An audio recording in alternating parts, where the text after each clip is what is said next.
guys, it's Shelly here. Welcome to my channel and thank you for joining me today. On today's video, I have a new product to share with you guys by Paul Rubens. It has been sent to me by them very kindly, and I'm very glad that they have sent it because I'm slowly getting into watercolor painting now. So it is their new generation of watercolor paints, their 5th generation artist level watercolor paints, and it's a set of 24. It comes in this beautiful cardboard box, black and gold, and they do have a couple of options if I'm not mistaken. I think the other option was pink, maybe with gold as well, but yeah, you can see the Paul Rubens logo there, and it's called their YouLan series. I think YouLan, I read somewhere that it's basically means an orchid flower found in a valley, if I'm not mistaken. But yeah, so that's the box. On the back we have a little bit of information.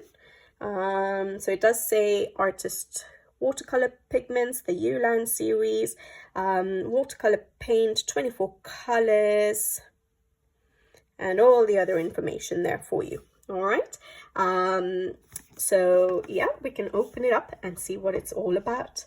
So like I said, it's their 5th generation. It's meant to have a new color palette compared to their last one, so hopefully some new colors to play with, and it comes in this beautiful packaging. So this particular Paul Rubens, like I know they have offshoots of other paints like the YouLan paints, which I think are slightly more student grade, but this one is meant to be artist quality and should have light fast ratings available as well, which hopefully we'll find out. So we've got this really nice packaging, and we have a leaflet here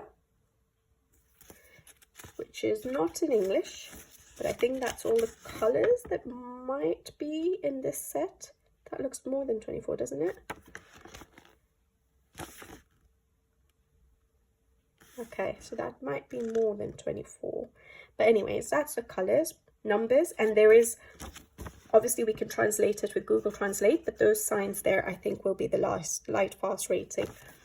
And we have some more information there, brand introduction,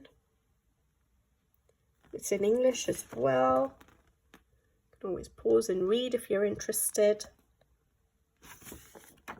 Okay, and then we have a swatch card, which I absolutely love when they send these swatch cards. So Paul Rubens, oh, it's got a bit of a glitter effect. I don't know if I can catch that actually to the paper. Yeah, I'm not catching that, am I? I can see it, so but there we go. And we have the colors set out for us, not the names, but we have the numbers, so hopefully that will be in there, and some more brand introduction. So there we go. So that's the swatch, which I'm absolutely thrilled to have. And then this is the beautiful box. So the other one is the pink, and I think I have the 48 color set, which they didn't send to me. I bought it myself a while ago now, which is a baby pink sort of case. So I'm really glad I've got hold of the black and gold. It looks so sophisticated. I love it. I want to just get it out. There we go. All right, so that's the packaging and the case. So it's nice and compact. It's not very heavy. We've got the Paul Rubens logo there, and we have a little finger holder there. So if you were painting on the go or standing, or you're a professional painter and you need to hold it in your hand, which I wouldn't do, but it's there for you. And it's nice and compact, and you do have a palette to mix in, so double palette, which I like removable ones, but you know, with a water wipe you can just wipe down these if you do end up using them. So I'm just making sure that you can't remove these, but that's absolutely fine. At least you have a palette to work with if you wanted to take this as a palette to go, because it's nice and compact. So yeah, we do have that. And then, oh, this is moving around a little bit, but I guess it's removable. Some more space for using the palette if you wanted. And this is half pan set, so 24 colors, half pan. And let's take one out. So they're all individually wrapped. All right, so we have a name and a number. So you could always, on your swatch card, if you wanted to write the name, if you like having names, you can write it underneath there yourself as well. So we do have a name. So for example, this is Periline. I should have picked an easier one. Periline Maroon. And that's the number C366. Got the logo there. This is in English. There we go. Arabic gum. So it's so yeah, the pigment that they've used is meant to be high quality, extra fine gum Arabic to create the paints. And it says here weathering resistant, so that's probably the light fastness. Obviously, I don't know much about light fastness. I wouldn't know how to test it or anything, but it's got 5 stars there. Yeah. And that's it. And obviously, like I said, they're all individually wrapped, but fortunately, they just come off like that. It's flat on the back, so you can always write the number there if you'd like, or stick these on. I don't think I will stick these on. It'll be too much faffing around, so I'd probably write the number there if necessary, but I'm going to swatch them in order of them being laid out. So if I pop that back in, let me just check. They're easy to take in and out the pan, so you can reorganize it the way you like it as well. But I'm just going to check what order they're in. So B229, A215, C224. Yeah, so they're in order of what's on the swatch chart. So this column here is that row, and this column that row, so that will be handy. So I probably won't even write the number on the backs, but if you wanted to, you could reorganize them, reshuffle them, because they come off so easily. And yeah, what I'm going to do is I'm going to I'm going to go and remove all the wrappers and just set up for swatching, so I can swatch the colors out, and then I can share with you what it felt like and show you the color range as well, and see yeah, what colors we're getting. It looks like they're really nice blues and greens, browns, so maybe it'll be nice for nature coloring. Let's see, let's find out. So let me go unwrap these and just set up for swatching, and I'll do the swatching maybe, yeah, let me do the swatching to music for you guys quickly, so I don't waste too much of your time, and I'll be back to share with you what I think about them. Be right back.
Okay guys, so it's not yet dried, so I'm not going to move the swatch chart too much because it might drip, because I'm still learning about how much water I need when I'm using watercolor paints. But these colors are beautiful, they're rich, they're vibrant, they're intense, but yet you can obviously water them down so that they're nice and translucent. So if you see some of the darker shades, you can get them to a very translucent color. So at first I wasn't really watering it down, and then I decided, let me just see what the colors will be like if they're watered down. That's probably a better way to do a swatch, so you can see what the intensity is if you use it quite you know, with very little water, so it's quite opaque, and then when you use it with more water, you can get it quite translucent, which is really good for watercolor paints. You do want many of the times for it to be translucent. So yeah, I think that the colors are so rich and vibrant and definitely intense. They were so easy to straight away sort of activate. You saw me put just drops of water into each pan, and then I just yeah, they basically dissolved straight away, so that's really good. They dissolve really quickly, and I'm sure they would blend really well as well. Now I think the color range is really good, so you have some really nice greens that you can play around with. You have you don't really have a turquoise. It says here, oh yeah, there we go, we have a turquoise there. It is quite turquoisey, isn't it? If I compare it to my Albrecht Dürers, is the medium I use the most, and that would probably be like maybe a cobalt turquoise, the shade cobalt turquoise. So that's really nice. I like the green, so you have got a yellowy green, which I tend to use quite a bit, and an olivey green, which is nice. You have some dark blues. This is called French blue. For me, it's like an ultramarine sort of blue. An indigo, which I love. That's like the mauve maybe in Albrecht Dürers. The brown umber there. At first when I put it down, I thought, oh, that looks basically black. But then obviously when I put the black, I realized there is a difference. So the brown umber to me is more like the dark sepia in Albrecht Dürers. So you have some nice brownish or reddish browns, and then the darker brown there. You don't really have any grays, and you don't have a white, I just realized. You don't have a white in this palette, so I don't know how you would do grays other than, you know, watering down the black, but then that becomes more translucent. So yes, there is no white in this pan for you to lighten up some of those colors. So that's one thing to keep in mind.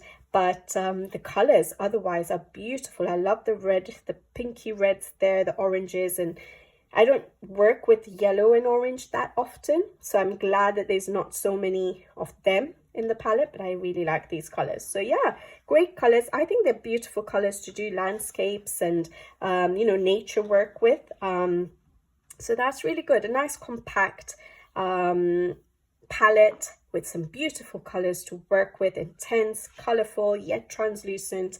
And yeah, I hope you guys enjoyed watching me swatch that out. And I'm just trying to think which color palette. So we do I have a couple of Paul Rubens brands, so I'm not going to take out their student brands, the Mylang ones, but the Paul Rubens itself, they had this travel set, which I've reviewed on the channel before, Kiao Mei watercolor. And the colors you get there are slightly different. You do get a white in that. The browns are slightly different, but there are some different colors in there. So it sort of does add to your palettes, I guess. But yeah, if you wanted just one palette, I think there's some nice colors in there to work with. I really like that cobalt turquoise dark. It's not exactly turquoise, but it's a really nice shade. I like that one. It's a bit different. I'm just trying to think whether I should try and blend with a couple of these so you can see how they blend together, so we can check the blendability, because obviously if you're going to use, especially for our background, so it would be really nice for basing. If you're going to use them for basing in our coloring books, I would go quite light so that they're quite translucent, and then you can work over with more paint or with your pencils. But if you're going to do it for backgrounds, you want to make sure they blend really well, because you're probably going to use more than one color for the background. So if I can get some paper, let me get some decent paper to work on, and then we can, do I have one here? I should have been a bit more organized. Okay, I have a little piece of paper there. Ignore that bit, okay? And let's try and see how they blend together. I really like this paintbrush, by the way. I think I got it in the My Length set from Paul Rubens, so the student paint pen set, and I really like it. I love that it's transparent, and it just feels nice in my hand. It looks nice as well. But anyways, what colors? This is the part I get confused with. So let's try. I like to work with greens a lot. Like, I love doing leaves, and a lot of my backgrounds tend to be green. So I find green the easiest to sort of blend together. So how about we try the olive green dark with the May green, maybe? Yeah, let's try that. Okay, 2 colors to start with. Where did my paper towel go? All right. So, olive green dark.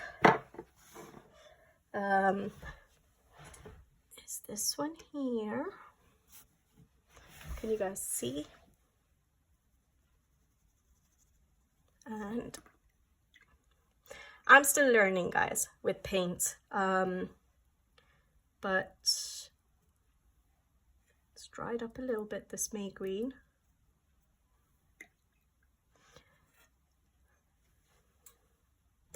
Like I said, I'm still learning with paints, but yeah, I'm quite enjoying it. I'm taking it slow. I don't have that much time to spend just learning how to use a new medium these days, but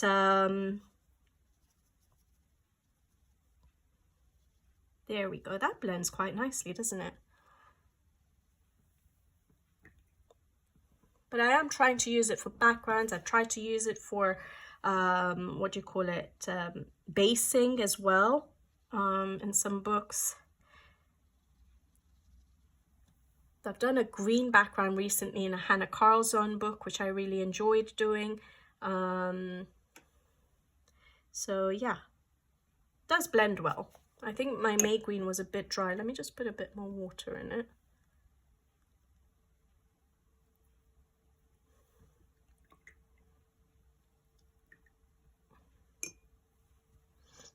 Okay, so I'm just going to take that again.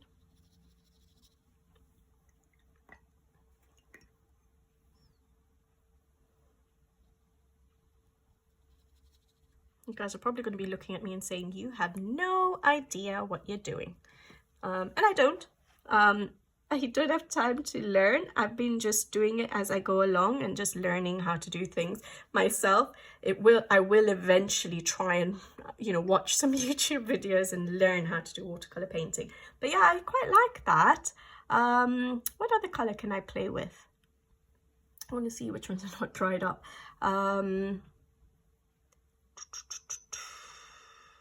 I don't know if this is going to work. What about if I used green and blue? Would that work? You guys will know that I don't use the color wheels and things like that. I don't know how to work all that. I'm just trying to figure out which color I want to try and play with. Okay, what about just that maroon and the cadmium? Okay, let's do reddish, okay? So if I go for 2, 3, 4, 5, 6, 7. Hopefully they've not dried up. So this is Perylin Maroon. Okay, I'm going to use Perylin Maroon, which is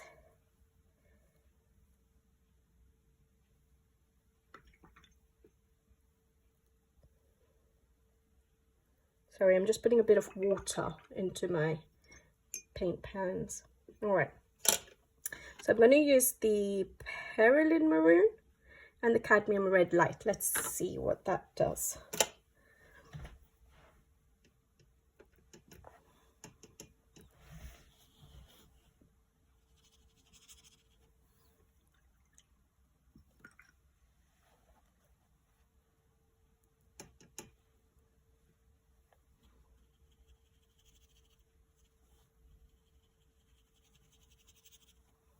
dried up a bit, but I think that works. That works really well. Look at that blend. Probably shouldn't mess with it, but it blended quite nicely, didn't it? When I do backgrounds, I usually start with my dark areas and I go lighter, and then I just go over it to see how it works. But yeah, the colors are blending well, so that's really good, because that's what you want to know, that if you're going to use it for things like backgrounds or you know, for blending more than one color together, that they blend really well. So those that was the Perylene Maroon and the Cadmium Red Light. Nice blend there. I could have done that blend better, but you can see that the blend is really nice there. So yeah, they blend really well as well. So I am quite pleased with this palette. I would recommend it for those of you who do want a nice compact 24 color pan set with light fastness and vibrant, intense colors. Yeah, it's a good set to have. All right, guys, so I'll leave you to it. So if you do like this product, I will put all the links in the description box below so that you know where to get it if you were interested in them. And yeah, thanks for watching, and I'll see you guys on the next video. Until then, take care. Thank you for watching, and see you next time. Bye bye.